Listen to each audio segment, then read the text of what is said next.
ကဲမတာတေတွေမထက်အော်ယင်း first ဒါလေးတော့ယူပေးသွားတယ်ဘလင်လေးကတော့အဲ့တော့ကေးပြန်ပေးထားသလိုရီး3လေးလဲကေးပြန်ရမယ်ဆိုတော့တန်သွားပြီဘလင်ငါတာတေရလိုက် တန်သွားပြီ ဟော free တာတေကြီး ကောင်းတယ်ရင်းဖမ်းနေပြီ bro ယင်းယူရင်းနဲ့တာတေယူပေးသွားတာ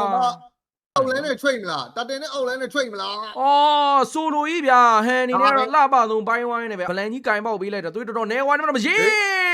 ဖလီကာနဲ့အိုင်ဝန်းနဲ့အလေးတွဲသုံးဝိုင်းနေပြီဒီလိုကတကောင်ပြန်ယူပေးတာတက်အဲ့မှာ the way of dragon နဲ့ဖြတ်ကန်လာပြီးတော့ရီး3လေးတော့ aim လို့ကြိုးစားမယ် death foot ကြီးကြားမှာတော့နည်းနည်းလေးတော့ပြန်ပြီး damage ပေးခံနေရတော့ယင်းတန်တုံးကြီးနေနဲ့အကောင်းဆုံးတော့ကေးကောက်ပေးသွားသလိုဗလန်လေးက double kick ထက်ယူသွားနေပြီယင်း triple kick ပါယူလာချီကူနောက်ကတော့ပြေးကြဝိုင်းတော့ step ပါရောက်လာနေတယ်အကုန်လုံးတော့ရိုက်ခွဲနေတယ်ကျွန်တော်တို့ရဲ့ team မြန်မာ Gary လေးကိုမှထပ်မှန်ပြီးတော့အဆုံးသက်ရင်း triple kick နဲ့တူ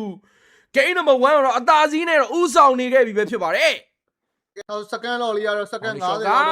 ပါဝါပြီ blink အောင်မပြန်ပတ်ထားတယ်ဘေးနာနေလဲ fragile နဲ့ဝင်ပိုင်းဝိုင်းနဲ့ blink ကောင်နဲ့ villain လေးနဲ့တော့ K trade ဟိုးပါမှာတော့ G3 position တော်တော်လေးအောက်ဝိုင်းနေတာတခုမှ1 for 2 trade လေးတော့ကျွန်တော်မြန်မာအသင်းဖန်လီတာလီနာနေနဲ့ဒီဘက်ထဲမှာ double K ပဲထပ်ယူသွားတယ် ရင်းနဲ့တကောင်နဲ့ဖြတ်တားလို့ရတဲ့နေသားမှာတော့ကဲလော်လေးတော့ဝိုင်းကြီးပဲ